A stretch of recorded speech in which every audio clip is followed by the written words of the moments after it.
Thank you. Thank you, Carolyn, for sharing all that great information. And it looks like you have a lot of questions for you, so I'm busy trying to collect all of those.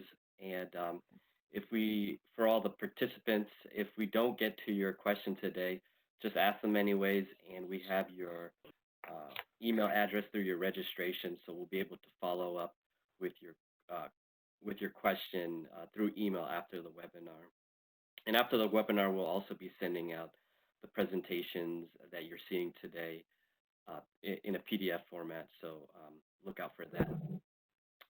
And thanks again, Carolyn. We're going to move to our next speaker, Jenny Arredondo from the San Antonio Independent School District. Thanks, Jenny, for taking time out of your busy schedule to present. Take it away. Thank you very much for having me. And Carolyn, I greatly appreciated your presentation. I sat here and thought to myself, we're living parallel lives over here, even though we're down in Texas. Just a little bit on the dynamics of San Antonio ISD. We're a large urban school district. We serve approximately 50,000 students. We have about 95 sites district-wide. San Antonio is a very high poverty area.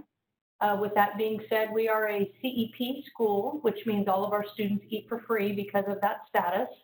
So that's just a little of the dynamics on San Antonio ISD. We can go on to the next slide, Jimmy. So unlike Carolyn was talking about her transition to the fall. SAISD has already made that transition. We actually started our traditional school year last week. But with all that said, I did want to comment a little on our summer program. During the summer, when we operated under the seamless summer option, we operated 28 curbside locations. We ran approximately 90 bus routes throughout the summer. We too partnered with many of our community partners, such as our own food bank, even our local education foundation stepped in. We partnered with the USDA to provide the meal boxes in order to supplement our school meals, and we had a really great response from our community.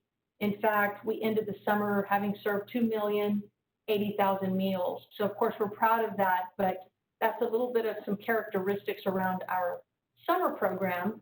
And of course, as you all know, and Carolyn mentioned, we are now transitioning into the fall, which is the National School Lunch Program. So of course, we're not operating any longer under the summer guidelines. And so with that said, SAISD opted to start in a virtual environment. So all of our students are currently learning virtually. San Antonio has done some great work. We have a very, very innovative superintendent who has worked very closely with our city officials. And the city and the local school districts have created a matrix that defines what our school buildings will look like as we all navigate through this pandemic. Data points are used such as the positivity rate, as well as uptick in cases, and all of that is monitored and dictates what that looks like for schools.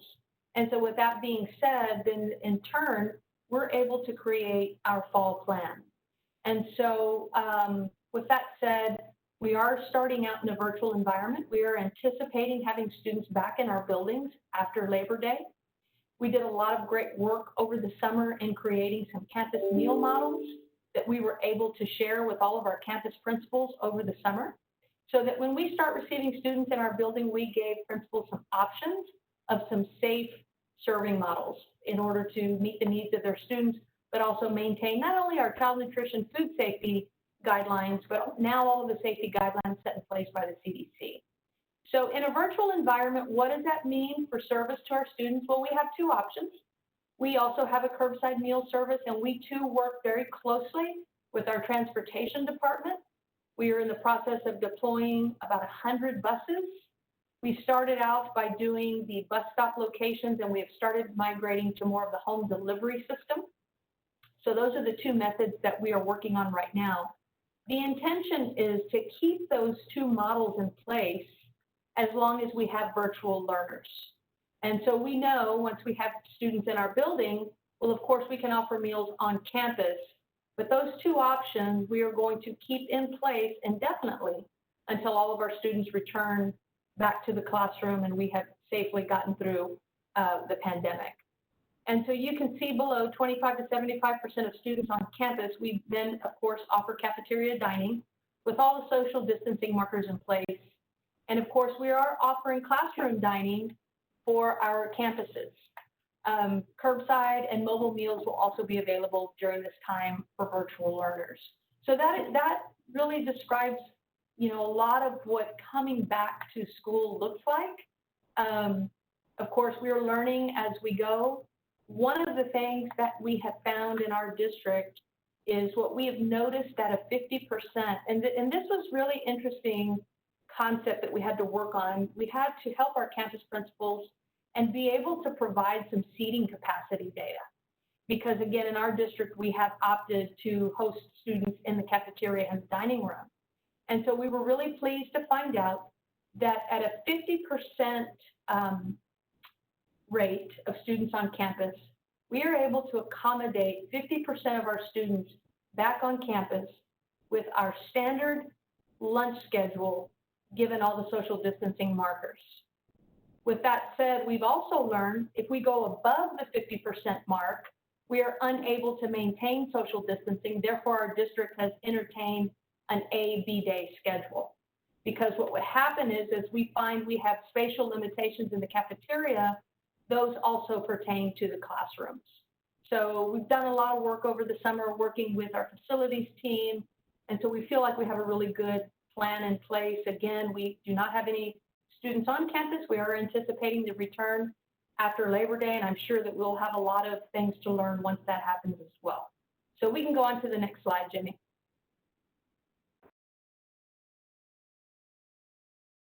Really what I wanted to do here was simply just highlight some of our program challenges, and many of you have probably familiar with this, is really just the unanticipated costs associated with providing curbside and mobile delivery. If you're like our district was, we didn't have all the equipment that we needed to maintain proper temperatures or to take a ride on a school bus or, to be able to serve milk at the curb. So we did invest quite a bit in some mobile equipment. We have seen some dips in participation rates.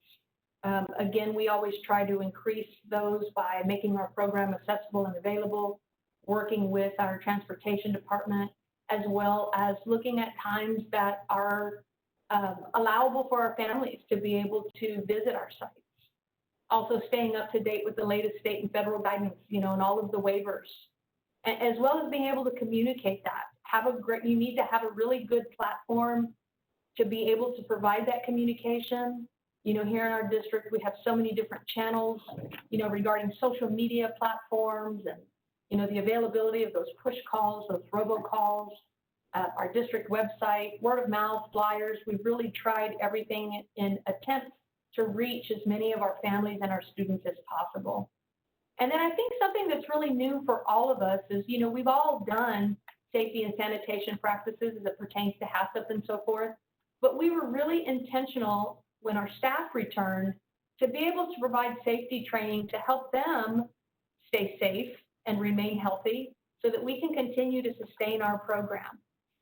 San Antonio, we saw some really alarming data around June and July. That's, I believe, when our community was probably hit the most. And so we really tried to learn from those circumstances to be able to provide effective training for our employees upon their return. And so like most, of course, everyone is, wearing masks and following their safety and sanitation.